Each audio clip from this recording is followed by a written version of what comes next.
You know, Beit Aleph, we do an abbreviated version of the Amidah. If any of you grew up in conservative, conservadox, modern Orthodox, the Amidah goes on for pages and pages. And if you're Orthodox, you do the Amidah 3 times a day. So that's a lot of chanting. So why do we do that? Because when we repeat, then we remember.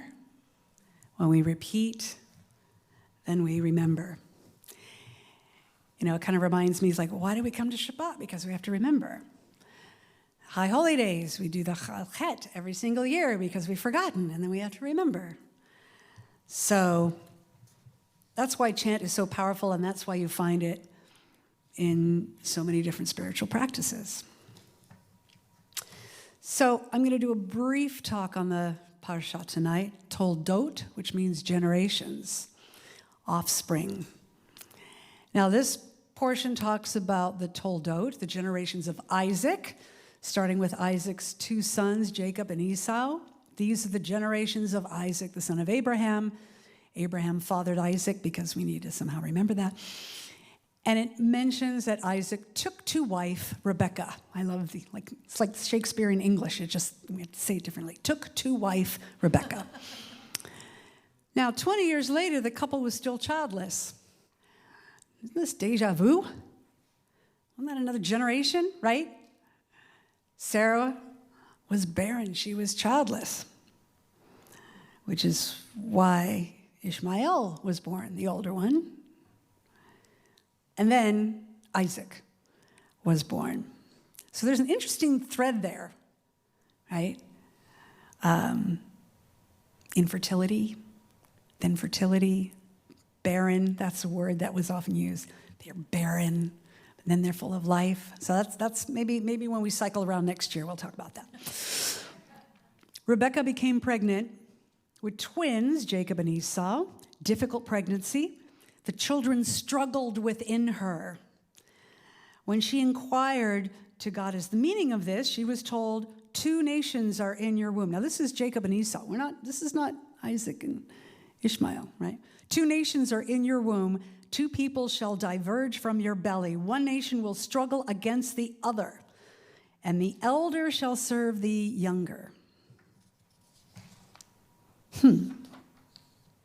Like Isaac and Ishmael, the younger one, Isaac, becomes our patriarch. The elder Ishmael, cast out, that his descendants will give rise to the enemies of future Israelites.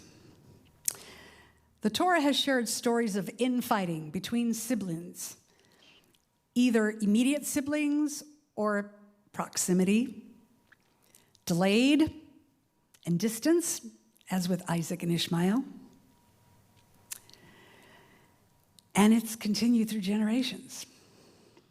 So how do we stop this pattern? Well, when humans remember that we're all one, if we're fighting each other, we're fighting ourselves. That's a really hard principle, though, right? To embrace the oneness of those with whom we're fighting. So, for me, the repetition, the chanting, the prayers, it's an act of defiance, right? The terrorists, and I'm not even being specific to the current ones, the terrorists, through history, trying to put out our light, trying to snuff us out. So, and we gather, we dance, we sing, we pray, we show up. We're still showing up for ourselves and for each other. Now, there's an element that you will hear in many Jewish chants, which are the many different names of God. Elohim, Echad, Adonai, Shekhinah. There's another name of the divine, which is Havaya. So we are going to try and not put light on the fighting, but put light on the oneness of it all, which is challenging to do when we are bombarded with too many tabs open on the computer, social media 24/7, right? I am not minimizing anything that's going on in the world right now. And these atrocities have happened before. We just were not bombarded with it. We didn't know about it. You remember it was when they televised the Vietnam War that there was an outrage. Before that, Korean War, World War II, we had images, right? That was about it. Maybe some newsreels at the beginning of films with patriotic music, right? But for the first time in the Vietnam War, we're seeing it. We're seeing the horrors of it. And it shook us to the core, and it split our country. Well, we're now getting at 24 hours a day, and our brain can only handle so much.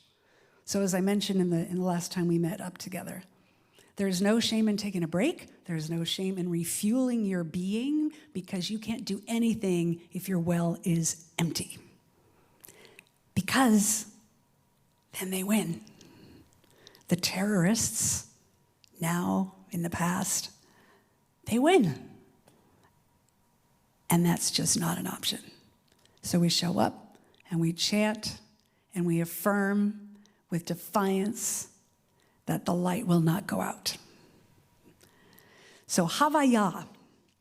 This chant was composed by Rabbi Andrew Hahn, who refers to himself as the Kirtan Rabbi. That's how he promotes it. He's the Kirtan Rabbi. His website, kirtanrabbi.com. Somehow he snagged that domain name. So Rabbi Hahn, who also studied martial arts for 30 years, he's traveled the world talking about and sharing Hebrew kirtan and Jewish meditation. kirtanrabbi.com, you can explore more about him. So he composed this kirtan, call response, using Havaya. And I'm actually going to read it from his website. Havaya is the pronunciation used for God's essential name, spelled with the 4 letters Yud He Vav He. Thus, Havaya is the most sacred of the names of God. It refers to God's essence. Sometimes it's referred to as the essential name, the unique name, the essence. God's essential name, Havaya, appears in the Torah, in the 5 books of Moses, 1,820 times. There actually are some verses in which God's essential name, Havaya, appears 2 or 3 times. This repetition has been interpreted in Hasidic teachings as referring to ways in which the name describes the divine, God's essence, as it manifests in creation, and its essence as it transcends creation. So, Kirtan, call response. That's how we're going to start.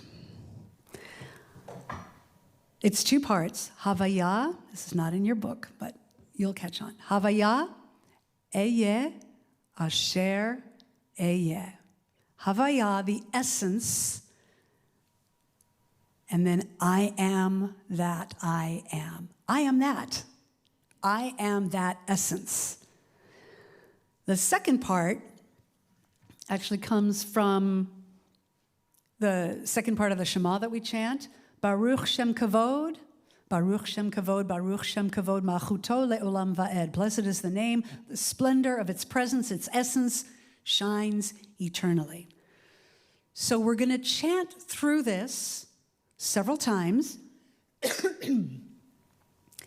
And then some of us are going to just keep in that part 1, part 2.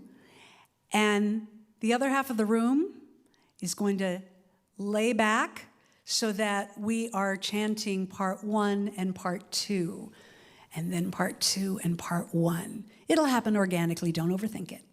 All right? And it just, with the notes and the words and the richness, it just takes it to a whole other level. All right, here we go.